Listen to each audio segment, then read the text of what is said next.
And if you guys are messing around and being disruptive, we're going to move you. I think it's extremely disrespectful, whoever is up here, when you guys have side conversations, when you guys are messing around. It's distracting for those of us who are trying to teach, and it's just rude. So please be mindful of that.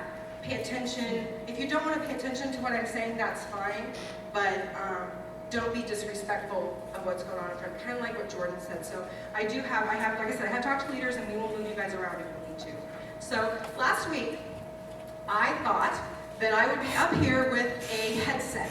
I don't know if you guys have noticed, sometimes Isaac talks with a headset. Pastor Mike does, where there's a microphone that comes down in front of your face. It's not a handheld like this. I thought that I would be able to do that. In order to be able to do that, I needed to be well. I thought that I would be all better by now. I'm not. I spent the last 7 days being really, really sick. So once again, I have my 2 bottles of water and actually I have mints this time. So I have mints and cough drops to keep my mouth from doing weird things. The sickness is really kind of not so great. Anyhow, so this is week 2. So I apologize if I cough from the microphone. I'm hoping to not do that. Really hoping to not do that. So this is week 2 of people in the Bible who screwed up. This is our second lady who screwed up. And I'm going to start out with just straight up giving you guys the fill in the blank, because it's a question I want you guys to answer. You have to answer it out loud, answer it in your head. Okay, the question is this, and it's also like I said, the fill in the blank. Are you willing to scheme and deceive other people to get what you want? When there's something that you want, are you willing to be deceptive and scheme to get it? Okay.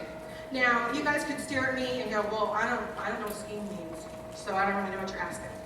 So I'm going to tell you what scheme means, straight from the internet, because everything on the internet is true, right? Okay. Right, okay, here. The word scheme, when you're scheming to do something, it's a verb, okay? It's to make plans, especially in a devious way, or with the intent to do something wrong. When you make plans to do something in a normal way, it's not called scheming, okay? If you're making plans for a birthday party and it's all above board and everything, that's not scheming. What scheming is when you don't do it the right way, when you possibly tell lies to get your whatever it is you're trying to get planned. I know this because in 5th grade, I did something that I'm not proud of. It was quite the scheme that I had because I had something I wanted very, very badly. When I was in 5th grade, actually, as I was in elementary school, I went to several different elementary schools. I didn't have the opportunity to have the same group of friends all the way through kindergarten, all the way through. I didn't get that. My dad had a different job all the time, it seemed like. It was with the same company, but we moved a lot. And so, because we moved a lot, I had to change schools a lot. And sometimes I had to do it in the middle of the school year. And that was really hard. The first couple times, it's not so bad. You make friends and everything. But over and over and over again, you get really tired of making friends and really tired of trying to figure out who's going to be nice to you, who's not going to be nice to you, right? This happened at school, okay? This also happened in the neighborhoods I lived in. The neighborhood specifically I'm talking about, we lived in Sunnyvale. We moved there when I was, I think, in 5th grade, I guess. And, yeah. I wanted desperately to have friends in the neighborhood. I wanted to have the crew of kids that you ran around with in the summertime, and it was nighttime, and you could mess around and everything, and it was super fun. I wanted that so bad, because I didn't have it, because we had moved. Now, on one side of our house was another house. Obviously, there was houses on the other side. A kid named Jamie. He was a little bit older than me. On the other side was a kid named Paul. He was also a little bit older than me. Down the street, there was a boy named Manny. He was also a little older than me. I think Paul was the oldest, and Jamie and Manny were in the same grade. I think they were 6th graders.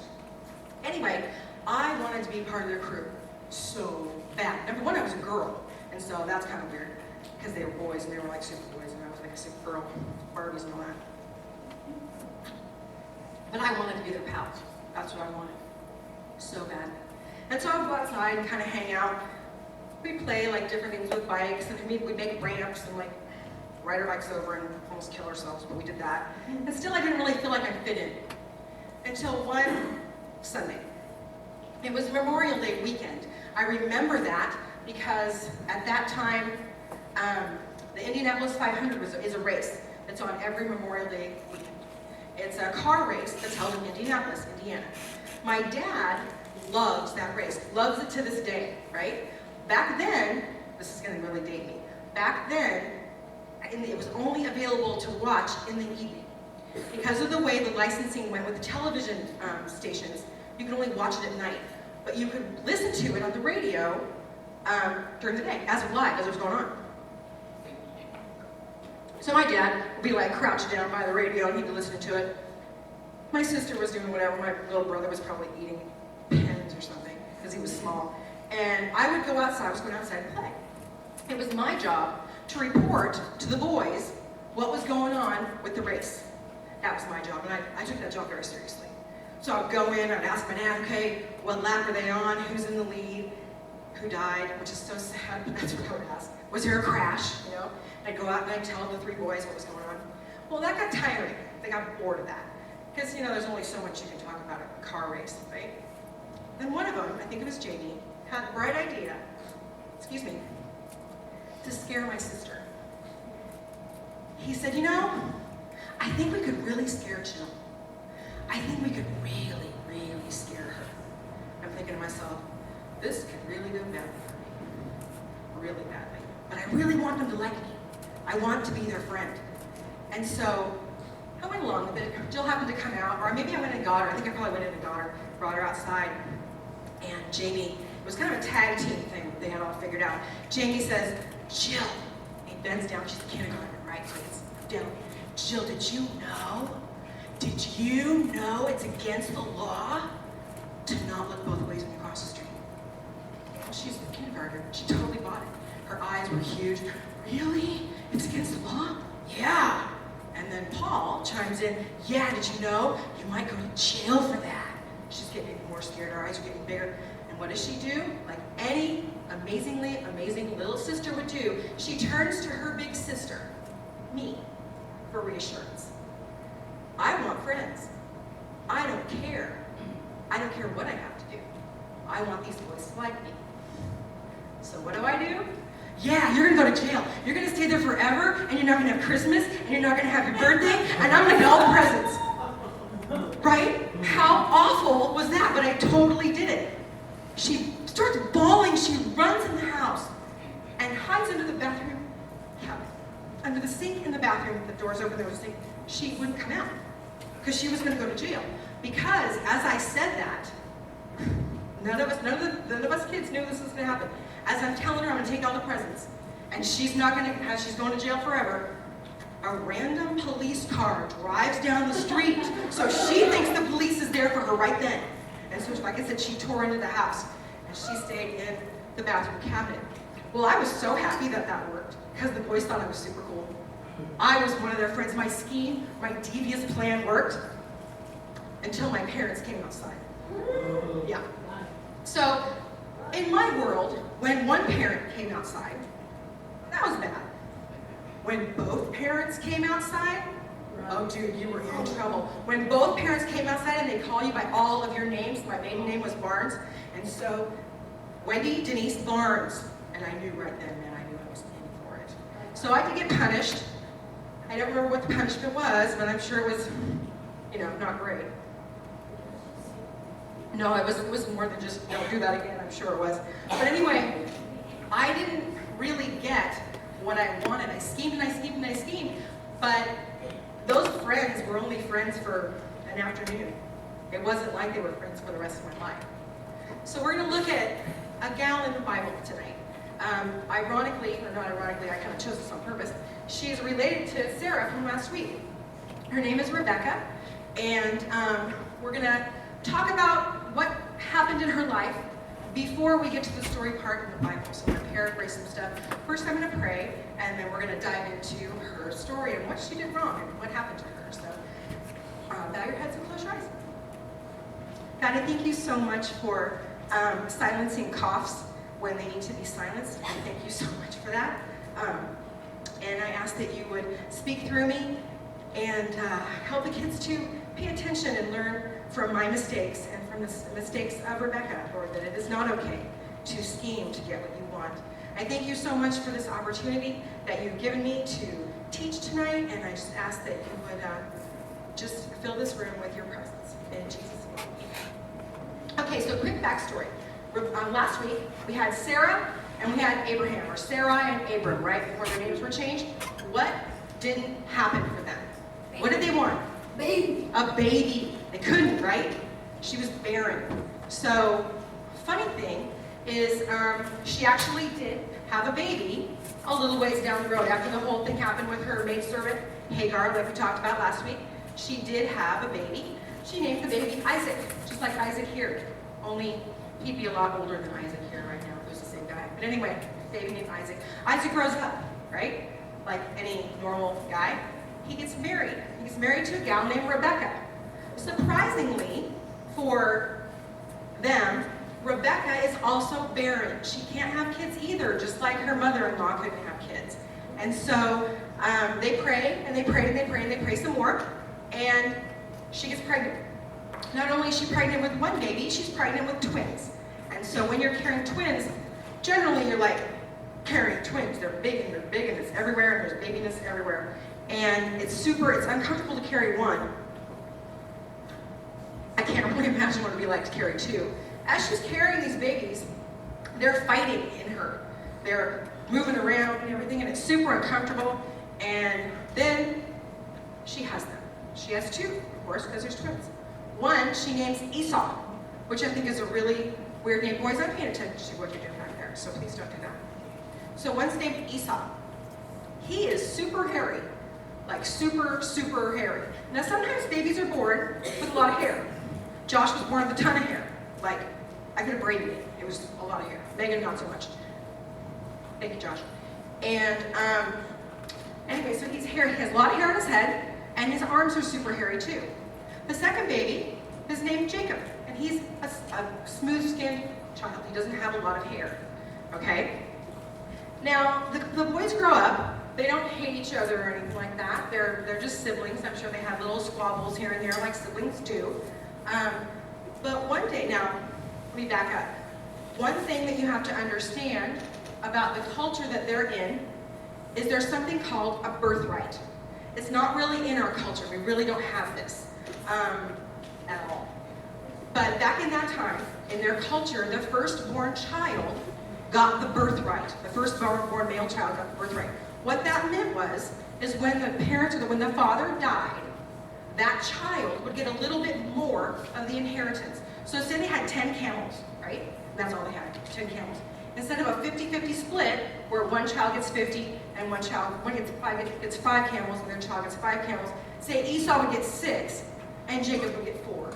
It just was a little bit more. That's what the birthright was. There's a little bit more involved in the birthright, but basically that's all you guys need to know about it. So there's a birthright, and then there's a blessing. We'll get to the blessing later. Now, the boys are older, and Jacob is kind of a guy who just likes to hang out in the tent. He doesn't really like doing much of anything that's strenuous. He's not into hunting. He just would like, he probably, if it was now, he'd want to play video games in the living room. That kind of guy, And there's nothing wrong with that kind of guy. I know many of that kind of guy, and they're pretty cool. Now, Jacob was his mom's favorite. Sometimes parents play favorites. Excuse me. And in this particular situation, Jacob was Rebekah's favorite. Esau was Isaac's favorite. Esau was a hunter. He'd be like the guy that would go to the Bass Pro Shop and stay all day. And then the next day he'd go out and hunt with all the stuff he bought. He'd fish and he'd hunt and come home and he'd cook everything. And he was really, really, really good at it. So the boys get older. One day, Esau's been out hunting all day, right? And he is hungry, like really, really hungry. And Jacob comes into the tent. He's like, dude, I'm really hungry. I'm totally paraphrasing this because it doesn't say it like that one. Like, dude, I'm totally hungry. And Jacob's all, really, how hungry are you? I'm so, so hungry. Are you hungry enough to give me your birthright? Well, I don't really care about my birthright. What I really want is a bowl of stew. So, sure, I don't care. Are you sure? Are you sure you'll give me your birthright for a bowl of stew. Yeah, I don't care. So the boys swap. No longer does the older child have the birthright. Now, I don't know if their parents knew that or not. I have no idea. It doesn't say in the Bible that they did or if they didn't. But right now, that one thing that would set them apart as older and younger, they've messed that up. So we're going to pick up the story where Isaac is really old, okay? I never looked to see what page it was. You know what? I never looked, and I think the slide doesn't say either. So, we went Genesis chapter 27. Who can tell me what page that's on? Anybody? In a Bible? Anybody? Does anybody know? Sammy, do you know? What, 19? Page 19. So what we are going to do is we're going to go through the whole chapter. Parts of it I might paraphrase and parts of it I might not. But you kind of need the whole story to understand the scheming that's going to take place. Because I've told you a lot about Esau and Jacob, but the thing is Rebekah plays a huge, huge part in this. She's the mastermind to the whole plan, okay? She wants the best for her favorite son. That is her goal. She wants the very best. She doesn't care what she has to do to get it. Kind of like when I wanted friends, and I didn't care about scaring my sister, which was totally wrong, but I totally did that. All right, chapter 27, verse 1. When Isaac was old and his eyes were dim, so he could not see, he called to Esau, his older son, and he said to him, "My son." And Esau answered, "Here I am." And Isaac said, "Behold, I am old." I love that because it sounds like a Dr. Seuss book. Anyway, "Behold, I am old. I do not know the day of my death. Now then, take your weapons, your quiver and your bow, and go out to the field and hunt game for me. Prepare for me delicious food as I love, and bring it to me so that I may eat, and that my soul may bless you before I die." Okay, so Isaac's hungry, and he wants some food, but he also wants to bless his son. His son, remember, is his favorite. Esau is his favorite. I'll scoot my hand up here. All right, so he tells him to do that. All the while that he's telling him to do that, Rebekah's listening. She's eavesdropping. So she's standing outside the tent, kind of like this, you know? What's he saying? What's he saying? She's kind of spying, right? She's being devious. She's spying. Now, verse 5. Now, Rebekah was listening when Isaac spoke to his son Esau. So when Esau went to the field to hunt for game and bring it, Rebekah said to her son Jacob, remember, he's the favorite for her, "I heard your father speak to your brother Esau. Bring me game and prepare for me delicious food that I may eat it and bless you before the Lord before I die." That's what she heard Isaac say. Now this is what she's telling Jacob to do. Here we go. "Now therefore, my son, obey my voice as I command you." Basically, dude, listen to me. I'm your mom, and I'm going to tell you what to do to make this right, because I know how to get you what you want, or what I want for you. So obey my voice as I command you. Verse 9, "Go to the flock." Okay, so he's not having to go out to hunt far away. He's just going out to the flock out behind the tent, right? "And bring me 2 good young goats, that I may prepare them from them delicious food for your father, such as he loves. And you shall bring it to your father to eat, so that he may bless you before he dies." That's quite deceptive. "Here, go out, get some goats. I'm going to cook the food. You're going to take it to your dad. You're going to pretend you're his brother. You're going to pretend that you're your brother, and he's going to bless you. You're going to get the blessing. I'm going to get everything I ever wanted. Life is going to be awesome." Yeah, no, not really. But Jacob says to Rebekah, his mother, see, he's a little bit smart. A little. "Behold, my brother Esau is a..." This cracks me up. "My brother Esau is a hairy man, and I'm a smooth man." It just cracks me up, and I'm a smooth man. Excuse me. And that's coughing. All right, and I'm a smooth man.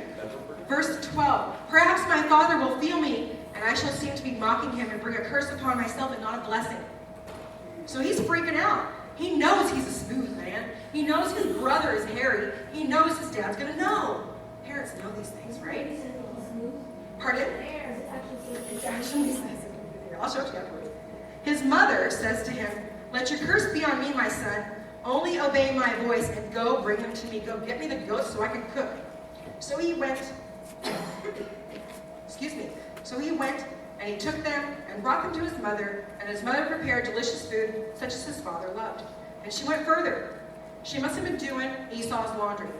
As she says, it says next, verse 15, and Rebekah took the best garments of Esau, her older son, which were with her in the house. She put them on Jacob, her younger son, and then, this is how we fix the hairy man part, and then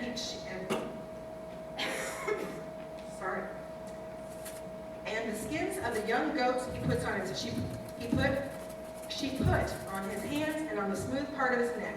So he's covered in his clothes, right? But all that's showing is his neck and his hands. And so she fashioned something, goat's skins, to feel hairy and put them on Jacob. She put the delicious food and the bread in which she had prepared into the hand of her favorite son. I put the favorite part in there, Jacob. Verse 18. So he went into it. This is where it gets really good. So he went into his father and said, my father. And his father said, I am here. Who are you, my son? And Jacob said to his father, I am Esau, your firstborn son. Not really. I have done as you told me. Now sit up and eat of my game so that your soul may bless me. But Isaac said to his son, how is it you found it so quickly? Thinking that he was supposed to go out into the wilderness and find goats. How did you get it here so fast? Isaac kind of wondered, this isn't adding up for me. But okay, I trust you because you say that you're my son. Okay. And Jacob answered, because the Lord your God granted me success. No, because your mom told you to go out in the back and get the goats out there. That's just my little side part. Then Isaac said to Jacob, please come near me that I may feel you, my son, to know whether or not you are really Esau or not. So he knew that if he touched his skin, he would know, right? That he wasn't the smooth one. He was the hairy one, right? So Jacob went near Isaac, his father, who felt him and said, the voice is Jacob's voice, but the hands are the hands of Esau. So evidently the boys' voices must have been a little bit different. But still Isaac's like, well, he feels like him, and he brought me the food, so okay, I guess this is working. And he didn't recognize him. He didn't recognize that he was Jacob because his hands were hairy like his brother Esau. So he blessed him. And Isaac said, are you really my son Esau? And Jacob answered, I am. And he said, bring it near to me, meaning the food, that I may eat of my son's game and bless you. So he brought it near to him, and he ate. And he brought him wine, and he drank. And then his father Isaac said to him, come near me and kiss me, my son. So he came near and kissed him. And Isaac smelled the smell of his garments and blessed him and said, see, the smell of my son is the smell of a field that the Lord has blessed. May the God give you the dew of heaven and the fatness of the earth and plenty of grain and wine. Let people serve you and nations bow down to you. Be Lord over your brothers, and may your mother's sons bow down to you. Cursed be everyone who curses you, and blessed be everyone who blesses you. So he gets the blessing. He totally did it. He totally did it. Dun, dun, dun. And then he leaves the tent. And in walks Esau, who has his stew that he prepared. Okay? He's walking in the tent. He's going to get that blessing. He's done everything his dad asked him to do. He has no idea that something else weird happened while he was away. So let's see, we jump ahead. Verse 32. Oh, no, excuse me. Verse 31. This is Esau. He also prepared delicious food and brought it to his father. And he said to his father, let my father arise and eat of his son's game, that you may bless me. And his father Isaac said to him, who are you? And Esau answered, I am your son, your firstborn, Esau. Then Isaac trembled violently because he realized what had happened. He realized that he'd been deceived. Okay? Because if you guys have ever realized someone's lied to you, it just makes you feel really awful in the pit of your stomach. And sometimes you do shake, and sometimes you cry. It's just kind of how it is. And Isaac trembled very violently, and he said, who was it then that hunted game and brought it to me, and I ate it before you came, and that I have blessed him? And yes, he shall be blessed. As soon as Esau heard the words of his father, he cried out with an exceedingly great and bitter cry to his father. He said, bless me also, my father. But he said, Isaac said, your brother has come deceitfully, and he's taken away your blessing. So now not only does he have the birthright, remember that was what he sold for a bowl of stew, But now he has the blessing too. And let's see, where am I at? Verse 35. No, I already read that. Sorry, verse 36. Esau says, is he not rightly named Jacob? I believe Jacob means cheater. For he has cheated me out of these 2 times. He actually didn't cheat him out of the first time because he kind of said it was okay. He took away my birthright, and behold, now he has taken away my blessing. And then he says to his dad, he begs him, don't you have something, some kind of blessing for me? Don't you have anything left for me? Because I didn't do anything wrong, right? Isaac answered, and Esau said, he answered and said to Esau, behold, I have made him lord over you and all of his brothers. I have given to him for servants, and with grain and wine I have sustained him. What then can I do for you, my son? And Esau said to his father, have you but one blessing? Do you have something for me? Bless me, even though also my father. And Esau lifted up his voice and he wept. He was broken because he had lost what rightfully his. Then Isaac his father answered and said to him, behold, away from the fatness of the earth shall be your dwelling, which doesn't sound fun. Away from the dew of heaven on high, which doesn't sound fun either. By your sword you shall live, and you shall serve your brother. But when you grow restless, you shall break his yoke from your neck. Now Esau hated Jacob because of the blessing with which his father blessed him. And Esau said to himself, the days of mourning for my father are approaching, meaning his dad would soon die, and I will kill my brother Jacob. But the words of Esau, her older son, were told to Rebekah. So she sent and called Jacob, her younger son, and said to him, behold, your brother Esau comforts himself about planning to kill you. Now therefore, my son, obey my voice. Again, she's with the obey my voice thing.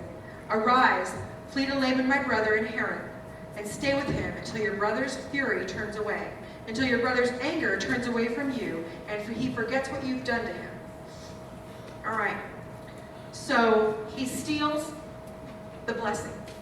It's gone. That's it. He stole it. But the thing was, he was the favorite son, right? He was the favorite kid. And what happens? She has to send him away. She has to send him away to live somewhere else. Her favorite child, her beloved child, instead of staying with her the rest of her life, has to be sent somewhere else to live. There's no record in the Bible that she ever saw him again.